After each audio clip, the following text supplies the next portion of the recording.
Next topic हमारा यहाँ पर देख सकते हो, देखो रेनेसेंस और रिफॉर्मेशन, ये दोनों टॉपिक्स हमारे कवर हो गए। ठीक है, आज का हमारा टॉपिक रहेगा अमेरिकन वॉर ऑफ इंडिपेंडेंस का फर्स्ट पार्ट रहेगा। ठीक है ना, ऐसे करके हम धीरे धीरे इसको भी कवर कर देंगे, ये भी खत्म हो जाएगा अपना। खैर देखते हैं इसमें क्या कंटेंट है, पहले 1 सेकेंड। Okay, control, yes. देखो फर्स्ट जो हमारा जो टॉपिक है आज का, that is the American war of independence. इसके कारण क्या थे, सिग्निफिकेंस क्या है, क्या इंपॉर्टेंस है, क्या लर्निंग्स मिली। देखो बात ऐसी है कि नॉर्मल सर्कमस्टांसिस की अगर बात करें तो यूएसएसआर के फ्रेगमेंट्स और यूएसए की इमेज, ये कोल्ड वॉर पीरियड में हम अच्छे से समझ सकते हैं। और सवाल ये आता है कि कैसे ये कंट्रीज एक जर्नी पे अपनी पे आगे बढ़ते हैं। ठीक है, तो यूएसए का नाम आप देखो, यूनाइटेड स्टेट्स ऑफ अमेरिका। इसका मतलब ये हो गया कि अमेरिकाज में कुछ स्टेट्स थे, कुछ छोटी छोटी कॉलोनीज थी, उन्होंने डिसाइड किया कि अगर हम साथ रह करके और एक सिस्टम में काम करेंगे तो हम स्ट्रॉन्ग रहेंगे। और वो स्ट्रेंथ जो है वही एक मेन कारण है जिसकी वजह से आज यूएस वर्ल्ड की सुपर पावर है। ठीक है ना, तो यूएसए की हिस्ट्री जानना हमारे लिए बहुत इंपॉर्टेंट हो जाती है। ठीक है ना, देखो सवाल ये था कि यूएसए जो था वो, देखो बेसिकली अमेरिका जिसको हम बोलेंगे आगे, जो अमेरिका वर्ड आएगा बार बार।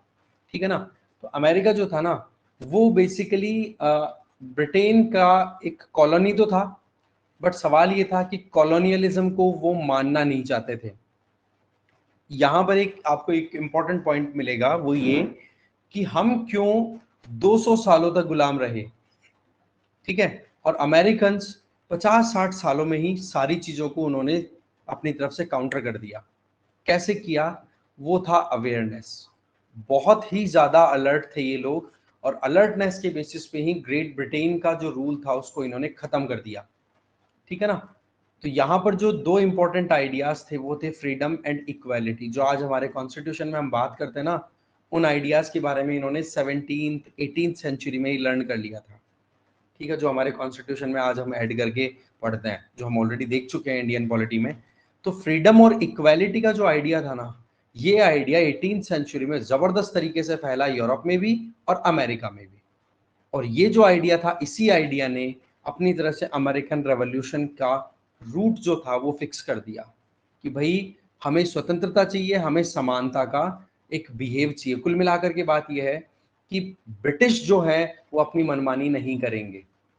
ठीक है, ऐसा नहीं कि अपने मन में जिस तरीके से अपने सब्जेक्ट्स पे जो रूलिंग करते हैं वो यहाँ पे करेंगे, नो, हमें फ्रीडम चाहिए।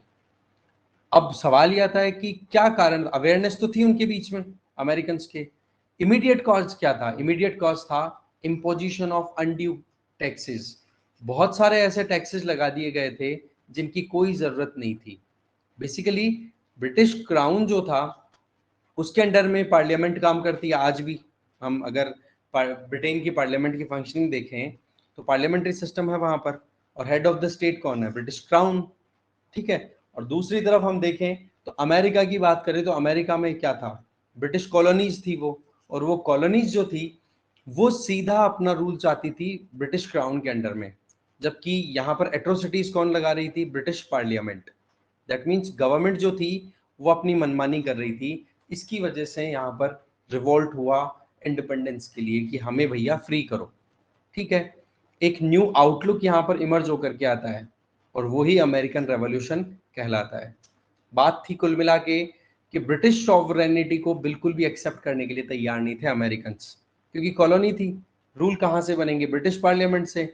ब्रिटिश पार्लियामेंट में बने हुए जो लॉज हैं वो आप किस पे थोपोगे, अमेरिकन पे। तो अमेरिकन ने क्या कहा, फ्रीडम, हमें फ्रीडम चाहिए, हमें इक्वालिटी चाहिए। इक्वालिटी कैसे, कि जैसे ब्रिटेन के लोगों को ट्रीटमेंट मिलता है, बोले एग्जैक्टली वैसे ही अमेरिका के लोगों को भी ट्रीटमेंट मिलना चाहिए। 1963 में ब्रिटिश गवर्नमेंट ने कुछ ऐसी पॉलिसीज बनाई जिनमें कोशिश ये की गई कि अमेरिकन कॉलोनीज को कंट्रोल किया जाए। शुरुआत में 13 कॉलोनीज थी अमेरिका में, हम देखेंगे उनके नाम। और आज तो हम देखें तो वो 13 कॉलोनीज बढ़ती बढ़ती 50 स्टेट्स में कन्वर्ट हो चुकी है। शुरुआत होती है 13 कॉलोनीज से, और आज 50 स्टेट्स है अमेरिका में। तो 1763 में ही ब्रिटिश गवर्नमेंट ने अपनी तरफ से जो पकड़ बनाने की कोशिश की थी अमेरिकन कॉलोनीज पे, उसके खिलाफ में आवाजें उठने लग गई थी। ठीक है, इसका रिजल्ट ये रहा कि अमेरिकन कॉलोनियल स्टेट्स ने अपनी तरफ से आवाज उठाई और अल्टीमेटली ब्रिटिशर्स को अपनी पकड़ जो थी वो छोड़नी पड़ी अमेरिका पर से। अब सवाल ये आता है कि अमेरिका का पता कैसा पड़ा। देखो, अमेरिका को न्यू वर्ल्ड बोला जाता है। न्यू वर्ल्ड क्यों बोला जाता है उसके पीछे मैं बताता हूँ रीजन। देखो, यूरोप, अफ्रीका, एशिया, ये ऐसे कंट्रीज हैं या फिर ये ऐसे कॉन्टिनेंट्स हैं जो कि एक दूसरे से कनेक्टेड है, ज्यादा दूरी पर लोकेटेड थे नहीं। पर सवाल ये था कि जब टर्क्स को बाईपास करने के लिए जब सी रूट की डिस्कवरी करनी थी कि भाई अफ्रीका के चारों तरफ चक्कर काट के हम पहुंच सकते हैं इंडिया तक, तो उस रूट को ढूंढने के लिए जब क्रिस्टोफर कोलंबस निकला तो बंदा भटक गया रास्ता और पहुंच गया कहाँ पे, अलग ही डायरेक्शन में। जाना तो इधर था, पहुंच गया इस तरफ, जहां पर नॉर्थ अमेरिका यहाँ पर है, साउथ अमेरिका इधर है, यहाँ पहुंच जाता है और जाकर के देखता है, बोले यहाँ पर तो बिल्कुल ही अलग लैंड है, ये तो आज तक ही नहीं देखी। इस तरीके से न्यू वर्ल्ड के बारे में पता पड़ता है और न्यू वर्ल्ड को क्या बोला गया, अमेरिका, अमेरिकाज, क्योंकि नॉर्थ अमेरिका साउथ अमेरिका इसी तरीके से नाम पड़ गया उसका। अब अमेरिका वर्ड है वो किसके नाम पर पड़ा। देखो, एक इटालियन एक्सपीडिशन करने वाला इंडिविजुअल था, मतलब एक ट्रेवलर था जिसका नाम था अमेरिको अमेरिगो वेस्पुकी। इसके नाम पर, ये अमेरिगो जो वर्ड था ना इसके नाम में, उसी से अमेरिका जो वर्ड है वो ले लिया गया। इस बंदे ने 1501 में ब्राजील की पूरी ट्रेवल की थी, तब जाकर के इसने पूरी एक्सप्लोर करके बताया वो ये भाई ये तो बिल्कुल नई जमीन है, नया एरिया है, तो ऐसे में उसका नाम फिर क्या रख दिया, अमेरिका। ठीक है, इसके अलावा पोर्चुगल के लोगों ने, इटालियन लोगों ने एक्सप्लोर किया। स्पेन के लोगों की बात करें तो उन्होंने दो सिविलाइजेशंस को खत्म करने की सोच रखी थी। मतलब ये स्पेन ने साउथ अमेरिका में लगातार अपनी एक्सपीडिशंस को कंटिन्यू किया। नॉर्थ अमेरिका में तो क्या है, फोकस रहा इंग्लिश, फ्रेंच, इनका, मेनली इंग्लिश और फ्रेंच के बीच में कॉन्फ्लिक्ट रहता है नॉर्थ अमेरिका में। और साउथ अमेरिका की बात करो तो वहां पर मेन डोमिनेटिंग फैक्टर रहा स्पेन। और स्पेन ने वहां की दो इंपॉर्टेंट सिविलाइजेशन, एक तो एस्टेक्स और एक लूका, इनको बहुत बुरे तरीके से सप्रेस करने की कोशिश की थी। मेनली आप सेंट्रल अमेरिका की बात कर लो, मैक्सिको, पेरू की बात कर लो, तो कुल मिलाकर के इंग्लैंड हो, स्वीडन हो, पोर्चुगल हो, स्पेन हो, इन्होंने भी अपने अपने एरिया पे अपने अपने एक्सपेडिशंस बढ़ाई और अलग अलग एरिया में अपनी पकड़ बनाई। फिर आप देखो, ब्रिटिश किंग जेम्स वन ने अपनी तरफ से दो कंपनीज को अलाउ किया कि तुम लोग वहां जाओ अमेरिका में और अपनी कॉलोनी स्टैब्लिश करो, जिससे कि वहां के नेचुरल रिसोर्सेज को एक्सप्लॉइट किया जा सके, पैसा कमाया जा सके। तो किंग जेम्स वन ने अपनी तरफ से लंदन और प्लिमुथ, ये दो इंपॉर्टेंट कंपनी स्टैब्लिश हुई थी, इनको अलाउ किया कि तुम लोग जाओ और अपनी कॉलोनी सेटल करो। ठीक है, और बिजनेस करो वहां पर, और बिजनेस जब करोगे तो उससे फिर बाद में टैक्स जो भी कलेक्ट होगा वो फिर कलेक्शन के तौर पे लिया जाएगा ही। तो ये था पॉइंट शुरुआत का। इसके चलते आप देखो, captain Christopher Newport, one second, captain Christopher Newport की लीडरशिप में 120 इंग्लिश लोगों ने मिलकर के पहली कॉलोनी सेटल की अमेरिका में। नाम क्या था, जेम्स टाउन कॉलोनी। और ये जो क्रिस्टोफर न्यूफोर्ट जो था, कैप्टन क्रिस्टोफर न्यूफोर्ट, ये कौन सी कंपनी से बिलोंग करता था, ये लंदन कंपनी से बिलोंग करता था। यहाँ पर देखो, लंदन कंपनी के कैप्टन क्रिस्टोफर न्यूफोर्ट ने 120 इंग्लिश लोगों को साथ में लेकर के एक कॉलोनी सेटल की। कहां पे, नाम दिया उसको जेम्स टाउन कॉलोनी, और स्टैब्लिश किया था 1607 में। कौन सी रिवर, रिवर जेम्स में। और आज के टाइम पे कहां पर लोकेटेड हो, वर्जीनिया स्टेट है अमेरिका का, वर्जीनिया में। ये पहली इंग्लिश कॉलोनी थी यूनाइटेड स्टेट्स ऑफ अमेरिका में, लंदन कंपनी के द्वारा। तो ये ब्रिटिश किंग जेम्स फर्स्ट के द्वारा अप्रूवल जो दिया गया था, यहां से नींव लग जाती है और धीरे धीरे कॉलोनी सेटल होनी शुरू हो जाती है। तो पहली कॉलोनी तो यहाँ पे हो गई। ठीक है, फिर उसके बाद में आप देखो कि इस कॉलोनी में लोगों ने, जो लोग सेटल हुए थे ना 120 लोग, उन्होंने किस पे फोकस किया, इन्होंने टोबैको ट्रेड पे फोकस किया। वो बात अलग है कि टोबैको की वजह से बहुत से लोगों की डेथ हो गई, पर फिर भी इन लोगों ने अपनी एक विल पावर दिखाई, जील थी इनमें, कि हाँ कैसे भी करके, चाहे कुछ भी हो, कितना ही हमें परेशानी का सामना करना पड़े, हम हमारे ट्रेड को एक्सपेंड करेंगे। तो इन्होंने टोबैको पे बहुत फोकस किया था। ठीक है। फिर आप देखो जेम्स टाउन जो स्टैब्लिश हो गया था 1607 से, उसके बाद में धीरे धीरे अब इंग्लैंड से ट्रेड होने लग गया था अमेरिका का, इंग्लैंड में टोबैगो जाने लग गया था, आना जाना शुरू हो गया था। इसके चलते फिर 1775 जब तक आता है तब तक लगभग 13 ब्रिटिश कॉलोनीज सेटल हो जाती हैं। और वो 13 ब्रिटिश कॉलोनीज कौन कौन सी है नाम देख लो। न्यू हैम्पशायर, जो कहाँ पे, यूएसए में, और मेनली वो कहाँ पर लोकेटेड थी, अगर हम नॉर्मली मैप अगर ड्रॉ करके देखें ना अमेरिका का, इस तरीके से नॉर्थ अमेरिका है, ठीक है ना, तो नॉर्थ अमेरिका में यूएसए यहाँ पर है लगभग। तो ये जो 13 कॉलोनीज थी ना, ये इधर थी, अटलांटिक ओशन से जो कोस्टल एरिया शेयर होता था, क्योंकि यूरोप के पास में यही लोकेटेड है, ठीक है, उसके पास में, ठीक है, यूरोप की तरफ से ये अटलांटिक ओशन आ गया। तो यहाँ पर ये कॉलोनीज थी 13। इसके अलावा कौन कौन सी थी, New Hampshire, Massachusetts, Rhodes Island, इसके अलावा Connecticut, New York, New Jersey, Pennsylvania, Delaware, Maryland, Virginia, North Carolina, South Carolina and Georgia. ये 13 कॉलोनी स्टैब्लिश हुई। अब इन 13 कॉलोनीज में कौन कौन से कंट्रीज से आए हुए लोग रह रहे थे वो अगर देखें तो सबसे ज्यादा लोग तो कहां से थे, ब्रिटेन से, ब्रिटिश थे 90%, तो 10% थे हॉलैंड से आए हुए डच, इसके अलावा कुछ जर्मन्स भी थे, फ्रेंच भी थे, पोर्चुगीज भी थे। कुल मिलाकर के 10% में ये सब आ गए, Dutch, German, French, Portuguese, but majorly कौन थे, 90% ब्रिटिश पीपल। तो इस तरीके से अमेरिका में ये एक जर्नी है अपने आप में कि कैसे एक ज्योग्राफी, अब ये जो 13 स्टेट्स है ना, ये 13 कॉलोनीज, इन्होंने ही मिलकर के अपने आप को यूनाइट किया और नाम दे दिया यूनाइटेड स्टेट्स ऑफ अमेरिका, ठीक है, ये नाम बढ़ गया। अब सवाल ये आता है कि कारण क्या थे इस अमेरिकन रेवोल्यूशन के। देखो इमीडिएट कॉज के बारे में तो हमने देख लिया। एक कॉज हमने देखा कि लोग वहां के बहुत अवेयर थे, फ्रीडम और इक्वालिटी की वैल्यूज पे चलने वाले लोग थे, तो वैसे भी उनकी डिमांड थी। एक क्या चीज हो गई कि टैक्सेस, मतलब मनमाने तौर पर ब्रिटिश पार्लियामेंट के द्वारा टैक्स जो लगाए गए उसकी वजह से भी ऑब्जेक्शन हुआ अमेरिका में। उन्हीं चीजों को थोड़ा डिटेल में देखें। तो अमेरिकन रेवोल्यूशन रिजल्ट था बहुत से कारणों का, जिनमें मेन कारण क्या आ रहे थे कि जो कॉलोनीज थी वहां पर रहने वाले लोग और जो नेटिव स्टेट्स थे उनकी बात करें, उनके बीच में डिफरेंस आना। मतलब ये कि ब्रिटिश क्राउन के अंडर में ब्रिटिश पार्लियामेंट काम कर रही है और ब्रिटिश पार्लियामेंट के रिकमेंडेशन पे ही काम करती है कौन, क्राउन, ठीक है, जैसे हमारे प्रेसिडेंट काम करते हैं हेड ऑफ द स्टेट। तो वो थोड़ा सा कॉमन सेंस आप लगाओगे यहाँ पे ना, पॉलिटी वाला। तो यहां पर आप देखो कि ब्रिटेन में रहने वाले जो लोग थे नेटिव्स, उनको जो ट्रीटमेंट मिलता था उसमें, और जो अमेरिका में जो कॉलोनीज सेटल की गई थी उनमें, उनके दोनों के ट्रीटमेंट में रात दिन का फर्क था। अब आपको पता ही है कि कॉलोनीज किसने सेटल की थी भाई, कॉलोनीज ब्रिटिश क्राउन के ऑर्डर पे ब्रिटिशर्स ने ही सेटल की थी। तो इन लोगों के पास में अच्छी खासी जागरूकता थी, नॉन लॉनेस्टाइन को, कि भाई जो ब्रिटेन में रह रहे हैं उन लोगों को तो देखो कितना अच्छा ट्रीटमेंट मिलता है और हमारे साथ में पार्शियल ट्रीटमेंट किया जाता है।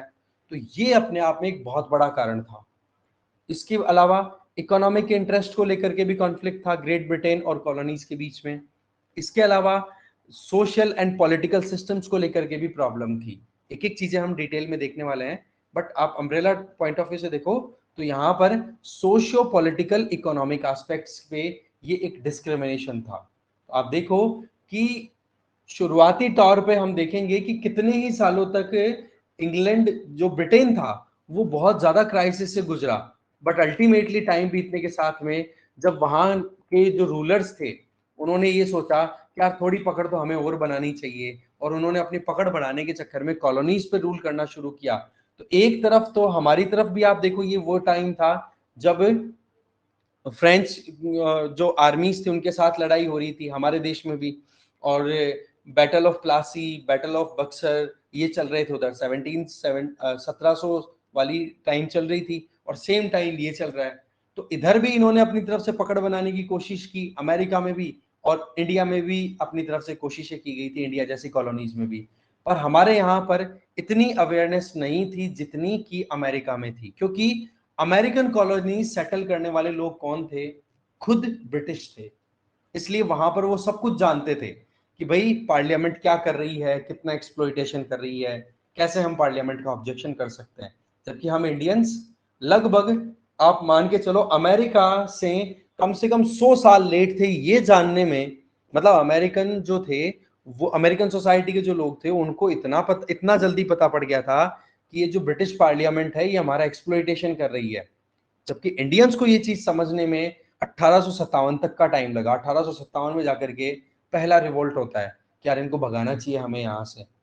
फिर उसके बाद में लोगों को साथ में लाने में मुश्किलें आई। तब जाकर के आप देखो कि 1857 से शुरू होकर के 90 साल बाद में जाकर के 1947 में हम आजाद होते हैं, 1947। तो कुल मिलाकर के एक अवेयरनेस, एक एजुकेशन का जो गैप था ना, ये बहुत बड़ा फैक्टर था कि अमेरिकन जो थे, जो कि ब्रिटिश कॉलोनीज ही थे, और इंडियंस जो कि ब्रिटिश कॉलोनी ही था, इंडिया भी, पर दोनों में डिफरेंस देखो रात दिन का। इसीलिए हम यहाँ पर लर्न कर रहे हैं कि एजुकेशन का देखो कितना इंपॉर्टेंट रोल है। अब सवाल ये आता है, अमेरिकन रेवोल्यूशन के मेजर कॉजेस क्या थे? इनको देखो 4 कैटेगरी में हम डिवाइड कर सकते हैं, सीधा आपको याद रखना है। सबसे पहला तो था आइडिया और डॉक्ट्रिन्स को लेकर के स्ट्रगल। अमेरिकन थे वो बड़े लिबरल थे, खुली सोच के थे, और आज भी देखा करो हर चीज, कोई भी नई चीज आप लेकर के जाओ एक्सेप्ट करेंगे। आप बताओ कि ये मेरे पास आइडिया है, इस पे ये काम हो सकता है, वो 2 मिनट में आपको अप्रूवल देंगे। जबकि जो ऑर्थोडॉक्स हैं वो आपको जल्दी से एक्सेप्ट ना करें, क्योंकि ऑर्थोडॉक्सी तो खुद रिजिड होती है, चेंज ही नहीं करना चाहती। तो यहां पर अमेरिकन थे बड़े ओपन माइंडेड, जबकि ब्रिटिश थे बड़े कंजर्वेटिव।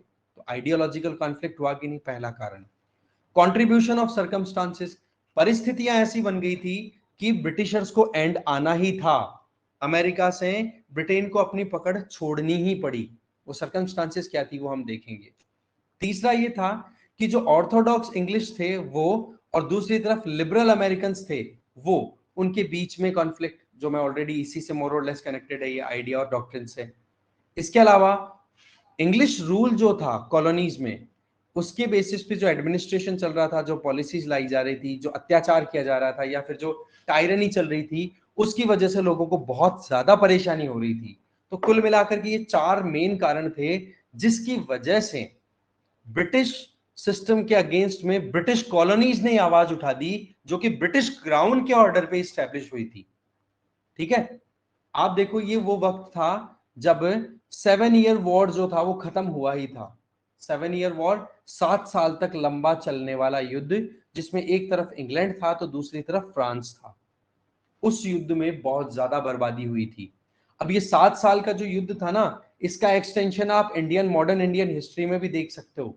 जब फ्रेंच कॉलोनी, फ्रेंच जो कंपनी थी, उसको खत्म करने की कोशिश की गई थी ब्रिटिश ईस्ट इंडिया कंपनी के द्वारा। वो बात अलग है कि फिर बाद में फ्रेंच एंग्लो राइवलरी जो थी वो लंबे समय तक चलती है। लगभग आप देखो लॉर्ड ड्यूप्ली ने शुरू किया था ये काम। लॉर्ड क्या मतलब, ड्यूप्ली ने शुरू किया था, जो कि गवर्नर था फ्रेंच कंपनी का इंडिया में। और वो यही ड्यूप्ली के बाद में फिर आ जाता है लाली। ठीक है, लाली के टाइम पे चल रहा था क्या, ये 7 ईयर्स वॉर, जिसमें 2-3 फ्रंट्स पे लड़ाई हो रही थी, जिनमें एक फ्रंट तो था यूरोप, यूरोप में एक दूसरे के आमने सामने खड़े थे इंग्लैंड और फ्रांस। दूसरा फ्रंट था अमेरिका में, जहां कनाडा और अमेरिका आज के बने हुए हैं वहां पे। और तीसरा फ्रंट था इंडिया। और इसके अलावा छोटे मोटे और एरियाज थे जहां पर इंग्लैंड और इंग्लिश एंड फ्रेंच दोनों के बीच में लड़ाई चल रही थी। बेशक इसमें जीत हुई थी इंग्लैंड की, पर इंग्लैंड की जीत होने के बावजूद भी बहुत ज्यादा बर्बादी हो गई थी, पैसा बहुत चला गया था, नुकसान बहुत हुआ था। तो उस नुकसान की भरपाई कहां से करेगा इंग्लैंड? फिर अपनी कॉलोनीज से। कॉलोनीज से कैसे करेगा? टैक्स इंपोज करके। और वो टैक्सेस को लेकर के ही लोगों ने ऑब्जेक्ट किया अमेरिका में कि भाई हमसे क्यों ले रहे हो टैक्स, आपकी गलतियां की हुई है, आपने युद्ध में पार्टिसिपेट किया है, तो हमसे क्यों टैक्स ले रहे हो? और आप देखो रेनेसेंस के बाद में रिफॉर्मेशन का प्रोसेस हमने देख लिया। रिफॉर्मेशन के पैरेलली एक आइडिया और चल रहा था, that was related to mercantilistic setup. Mercantilism, इसको बोलते हैं कॉमर्शियल एक्टिविटीज। कि इंग्लैंड ने अपनी तरफ से एक नई पॉलिसी अडॉप्ट की थी, वो थी मर्केंटलिज्म, कि ज्यादा से ज्यादा ट्रेड को प्रमोट करना और पैसे के लिए काम करना कॉमर्शियल एक्टिविटीज से। और ये जो आइडिया था, इस आइडिया ने अमेरिकन में भी एक नई एनर्जी डाल दी। भाई सीधी सी बात है कि अगर ब्रिटिश ट्रेड करेंगे वो पैसा कमा सकते हैं, तो अमेरिका में जो ब्रिटिश कॉलोनीज हैं वो अमेरिकन क्यों नहीं कमा सकते पैसा? तो उन्होंने भी एग्जैक्टली वही चीज फॉलो की जो कि इंग्लैंड में फॉलो हो रही थी।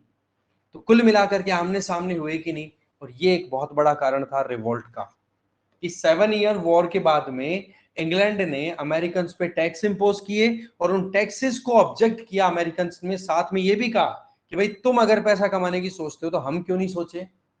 इस तरीके से आमने सामने आ गए ब्रिटिश एम्पायर और ब्रिटिश कॉलोनीज, अमेरिका की अगर बात करें तो। ठीक है, साथ में लोग बहुत ही ज्यादा नाराज थे ब्रिटिश फ्यूडल सिस्टम से, जहां पे किंग और पार्लियामेंट अपनी मनमानी किया करते थे। उस चीज को ये बिल्कुल भी रिजेक्ट करने के लिए रेडी थे। इसके अलावा आइडियाज लिबर्टी, फ्रीडम, ऑटोनॉमी, ये ऐसे आइडियाज थे जो कि ऑलरेडी फ्लॉट हो चुके थे वेस्टर्न सोसाइटीज में। तो इनके पास में ये अवेयरनेस थी कि भाई लिबर्टी चाहिए, हमें स्वतंत्रता चाहिए, उसमें कोई हमारे ऊपर कोई रेगुलेशन नहीं चाहिए, हम हमारी खुद की रूलिंग्स को खुद डिसाइड करेंगे। ठीक है, तो इन चीजों के लिए इन्होंने फाइट की। Ultimately war of American independence start होता है 4 जुलाई 1776 को। पर एक चीज यहां पर देखने वाली बात है कि ये जो वॉर ऑफ इंडिपेंडेंस है ना, ये ही कोई रेवोल्यूशन का कोई इंपैक्ट नहीं था या फिर रेवोल्यूशन की स्टार्टिंग पॉइंट नहीं थी। जॉन एडम्स ने तो ये कहा, जो कि अमेरिका के सेकंड प्रेसिडेंट बनते हैं, उन्होंने तो ये कहा था, बोले रेवोल्यूशन तो अमेरिकन वॉर ऑफ इंडिपेंडेंस से पहले ही स्टार्ट हो गई थी, जहां पर लोगों ने अपने आप को अवेयर किया, लोगों ने ऑब्जेक्ट करना शुरू किया। ये बात यहां तक बोल दी गई थी। पर अगर हमसे कोई पूछे तो अमेरिकन वॉर ऑफ इंडिपेंडेंस कब स्टार्ट हुआ, तो आंसर होगा 4 जुलाई 1776। तो आप देख लो कि हमसे कितने ज्यादा एडवांस थे। पर फर्क इतना सा है ना कि वो लोग खुद ब्रिटिश थे, जो ब्रिटिश सिस्टम के बारे में अच्छे से जानते थे। अच्छा, और भी बहुत सारे कारण थे, आगे हम देखेंगे कि क्यों इन लोगों ने ऑब्जेक्शन करने में बिल्कुल भी देरी नहीं लगाई। अब देखो, इस क्वेश्चन का आंसर जो है वो अलग अलग सेगमेंट में हम लंबे डिटेल में डिस्कस करेंगे। पहला कारण, जो ये 4 हमने अम्ब्रेला टर्म्स देखी ना ऊपर, कि 4 मेन वजह थी जिसकी वजह से ये वॉर आउटब्रेक हुआ या American war of independence start हुआ, और ये चारों चीजें हमने यहाँ पर देख ली थी। अब इन चारों को माइन्यूटली अगर अंडरस्टैंड करें तो सबसे पहली चीज थी आइडियाज एंड प्रिंसिपल्स। देखो, अगर हम अमेरिकन की बात करें तो इन्होंने अपने खुद के सिद्धांत बना लिए थे, बिल्कुल ओपन माइंडेड। वो फ्यूचरिस्टिक हैं, आज भी फ्यूचर के बारे में ज्यादा सोचते हैं अमेरिकन, बजाय कि एग्जिस्टिंग सिस्टम को कंटिन्यू कराने के। वो ये सोचते हैं कि पॉसिबिलिटीज को हमें एक्सप्लोर करना चाहिए। ठीक है, तो जो अमेरिकन कॉलोनीज थी वहां पर रहने वाले लोग बड़े प्रोग्रेसिव थे, और जब रेवोल्यूशन स्टार्ट हो गया था अमेरिका में, उसके पहले ही उन्होंने बहुत हद तक अपने सपने तैयार कर लिए थे कि हमें कहां तक जाना है। इसका मतलब वो बहुत ही ज्यादा ओपन माइंडेड थे। इसके अलावा इक्वालिटी, लिबर्टी, ऑटोनॉमी, ऐसे प्रिंसिपल्स के बारे में वो बातचीत किया करते थे। जबकि दो सेक्शंस को अगर हम डिवाइड करें, एक तरफ तो अमेरिकन, एक तरफ ब्रिटिश, इनको अगर डिवाइड करें तो सीधा सा आपको एक गैप देखने को मिलेगा, जहां एक सेक्शन है वो तो सोसाइटी में प्रोग्रेस करना चाहता है, आगे बढ़ना चाहता है। ठीक है, और दूसरी तरफ वो जो कि सेल्फिशनेस से ग्रसित है। मतलब ब्रिटिश तो कौन थे?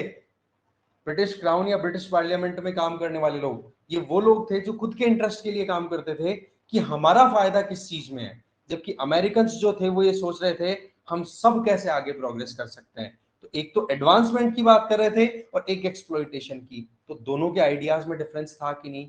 इस वजह से रिवोल्ट आउटब्रेक होना इनएविटेबल हो गया था, रिवोल्ट तो होना ही था। दो वजह हो गई। तीसरी वजह क्या थी? मिडिल क्लास की इमरजेंस।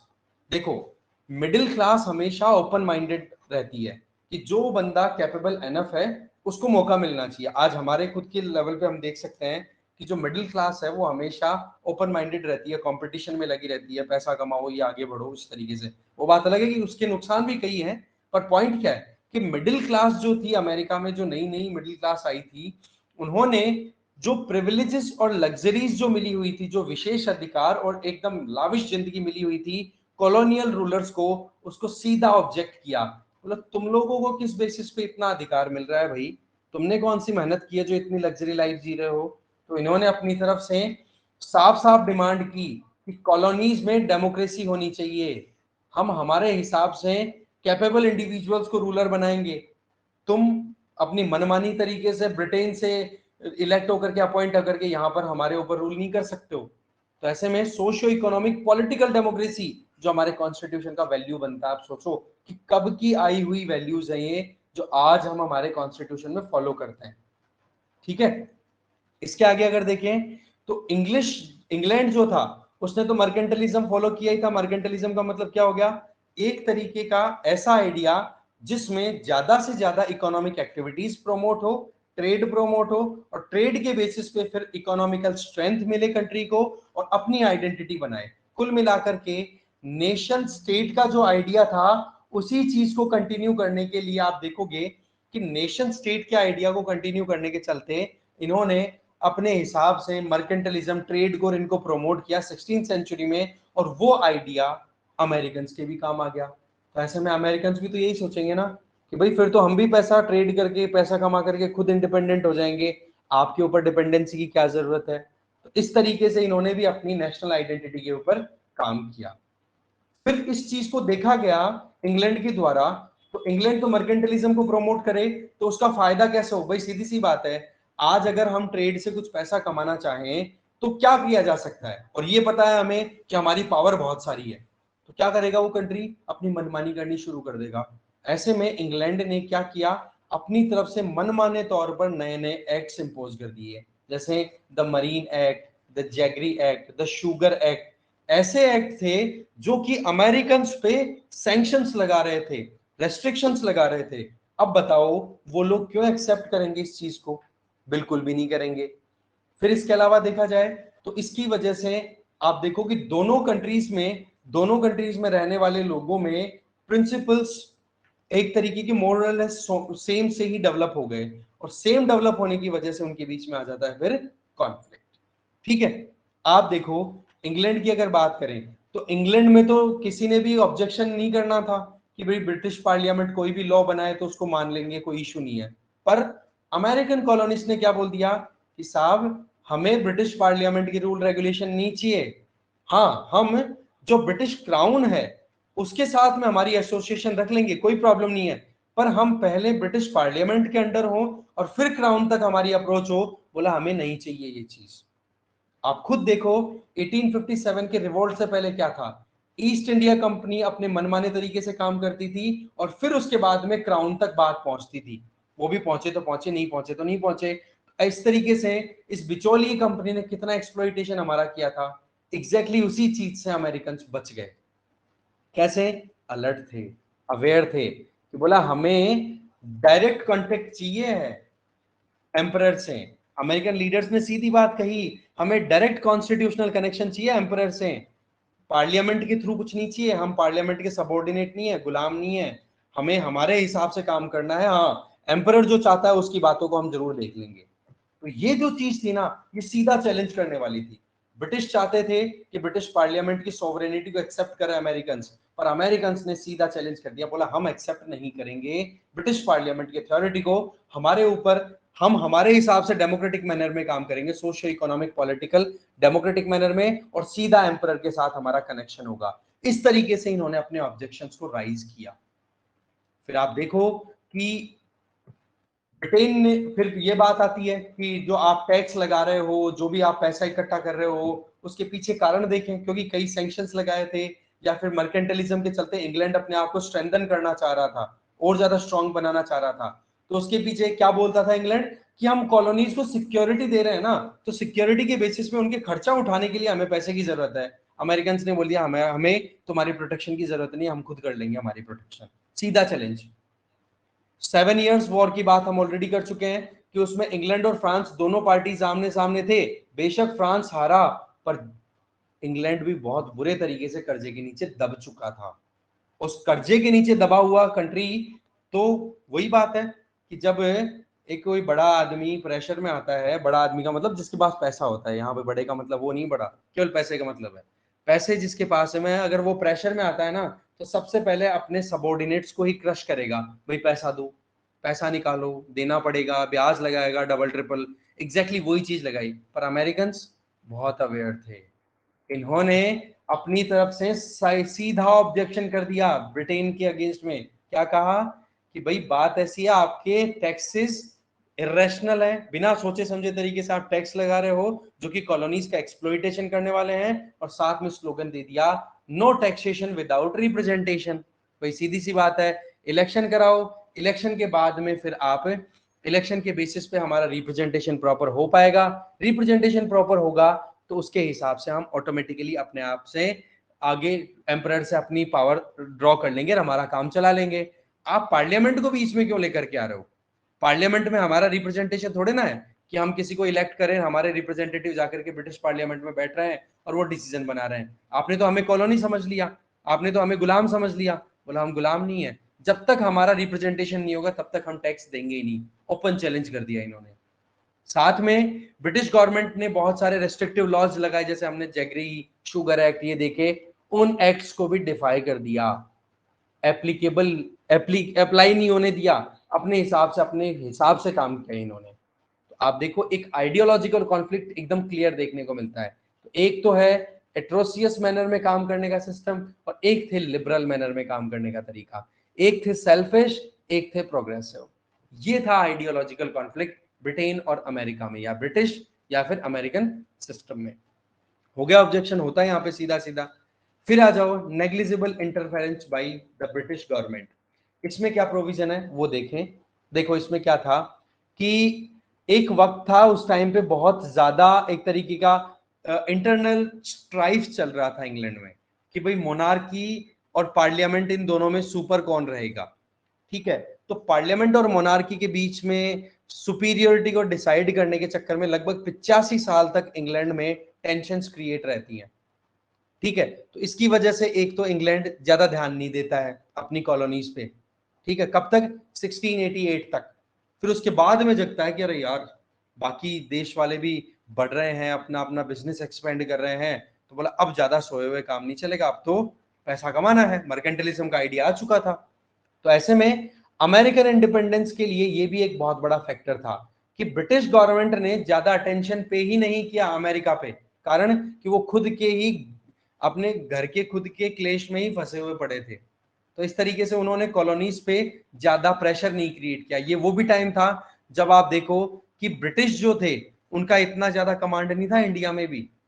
ठीक है, ब्रिटिश कब एक्टिवेट होते हैं? जब फ्रेंच आ जाते हैं, तब उनका दिमाग लगता है अरे यार ये तो कुछ ज्यादा ही चैलेंज करने वाले काम हो गए। और जब उनका सिविल वॉर खत्म हो गया था ना ब्रिटेन में, तब जाकर के ब्रिटिश एम्पायर या जो कॉमर्शियल कंपनीज थी उन्होंने अपनी एक्टिविटीज को एक्सपेंड किया था।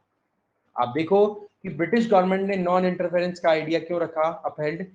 नंबर वन, 17th सेंचुरी 1688 तक का टाइम था जब सिविल वॉर चल रहा था। तो खुद के घर में ही वो फंसे पड़े थे, कॉलोनीज को तो क्या संभालते, इसलिए इन्होंने इंटरफेरेंस नहीं किया, पहला तो। दूसरा, 18th सेंचुरी की बात अगर करें तो वहां पर आप देखो ट्रेड जो था वो ब्रिटिश इकोनॉमी के लिए बहुत इंपॉर्टेंट था। ठीक है, इसके लिए आप देखो कि इन्होंने बहुत सारी प्रिविलेजेस दी कंपनियों को। अब प्रिविलेजेस दी तो इन्होंने देखो अमेरिकन ने सीधा चैलेंज किया था, क्या कि भाई तुम एक चीज बताओ, ये प्रिविलेजेस देकर के हमारे ऊपर कैसे एट्रोसिटी कर सकते हो। कुल मिलाकर की बात यह है कि ब्रिटिश इकोनॉमी में मेन रोल प्ले करने वाली जो ट्रेडिंग कंपनीज थी उनको भी एक तरीके से ज्यादा फ्री छोड़ दिया, गवर्नमेंट ने ज्यादा अटेंशन नहीं दी। तभी तो ईस्ट इंडिया कंपनी जैसी कंपनीज ने हमारा एक्सप्लॉइटेशन लगातार किया था, क्योंकि इनको फ्री छोड़ दिया, चलो जाओ आप तो बिजनेस करो, पैसा लेकर के आओगे, हमारे पास में पैसा आएगा, गवर्नमेंट टैक्स लगाएगी, कंट्री थोड़ा सा स्ट्रांग होगा और फिर दादागिरी चलाएंगे अपनी। तो इस तरीके से इन्होंने कंपनियों पर भी लगाम नहीं लगाई ब्रिटिश गवर्नमेंट ने। इसके अलावा एक ट्रायंगुलर बिजनेस हुआ करता था उस टाइम पे, जिसमें डच और पोर्चुगीज ट्रेडर्स जो थे वो तो अफ्रीका से पकड़ते थे स्लेव्स को। ठीक है, स्लेव जो स्लेवरी बहुत ज्यादा थी है ना, स्लेव्स को पकड़ते थे, फिर उनको ले जाकर के वो बेच दिया करते थे, और उसके बदले में लिया करते थे वो क्या, लिकर। कहाँ बेचते थे? कॉलोनीज में। ये जो कैरेबियन आइलैंड और ये थे अमेरिकाज, इनमें ले जाकर के उन स्लेव्स को बेच दिया और वहां से खरीद ली शराब। अब आप देखो कॉलोनीज में ये जो स्लेव्स थे, ये वहां पर हार्डवर्क करना पड़ता था इनको, जो कि रॉ मटेरियल प्रोड्यूस किया करते थे उन सारी चीजों के लिए, उन फैक्ट्रीज के लिए जो कि इंग्लैंड में ऑपरेट हो रही थी। तो यहाँ से चाय, कपड़ा, मतलब जो रॉ मटेरियल था वो ले जाया जाता था इंग्लैंड में, और इंग्लैंड से फिर बाद में वो रॉ मटेरियल से बने हुए फिनिश क्लोथ जो थे वो फिर कॉलोनीज में आकर के बेचे जाते थे। इस तरीके से एक ट्रायंगुलर बना हुआ था यूरोप, अफ्रीका और अमेरिकाज में, और उसके चलते इन कंपनियों ने बहुत पैसा कमाया। और इसके लिए इंग्लैंड ने अपनी तरफ से नेविगेशन एक्ट भी ला दिया, और उसमें मेन क्या था कि ट्रांसपोर्ट होने वाली जो भी कमोडिटीज हैं वो ज्यादातर किसके थ्रू होंगी, ब्रिटिश शिप्स के थ्रू। मतलब ये कि भाई सीधी सी बात है, आप कोई कंपनी ट्रेड करे तो यहाँ पर तो ब्रिटिश क्या सोच रहे थे कि कैसे भी करके हमें हमारी पकड़ नहीं छोड़नी है, तो बोला ब्रिटिश शिप से ही आप अपना ट्रांसपोर्ट का काम कर सकते हो। तो ये तो अपने आप में मनमानी हुई कि नहीं। अमेरिकन ने बोल दिया, बोला हम इंग्लैंड के कोई गुलाम थोड़े ना है, हम हमारे शिप से करेंगे ट्रेड, आप कौन होते हो हमारे ऊपर। इस तरीके से टाइम बीतता है, और जो इंग्लैंड की जो पकड़ नहीं थी अपनी कॉलोनीज पे, वो अब नासूर साबित हो गई थी इंग्लैंड के लिए, खुद के लिए। क्यों? लोग अवेयर हो गए थे, लोगों को ट्रेड करने की आदत पड़ गई थी। हम बात कर रहे हैं अमेरिकन कंटेक्स्ट में, ठीक है ना। तो अमेरिकन कॉलोनी के जो लोग थे वो बहुत ज्यादा अलर्ट हो चुके थे। अब जाकर के अगर आप अपनी पकड़ बनाने की कोशिश करोगे, भाई जागरूक लोगों को आप कितना सप्रेस कर सकते हो, नहीं कर सकते। वो सीधा ओपन माइंडेडली आपको ऑब्जेक्ट करेंगे, और वो अवेयर थे। तो ये दो कारण हो गए कि क्यों ये एक तरीके का ऑब्जेक्शन स्टार्ट हुआ था अमेरिका में ब्रिटिश एम्पायर के खिलाफ। थर्ड और उसके आगे के कारण हम आगे देखेंगे, थोड़ा लेंदी चैप्टर रहने वाला है, ठीक है। अभी क्लास टर्मिनेट करूंगा, 10-15 मिनट बाद में रिज्यूम करते हैं क्लास को।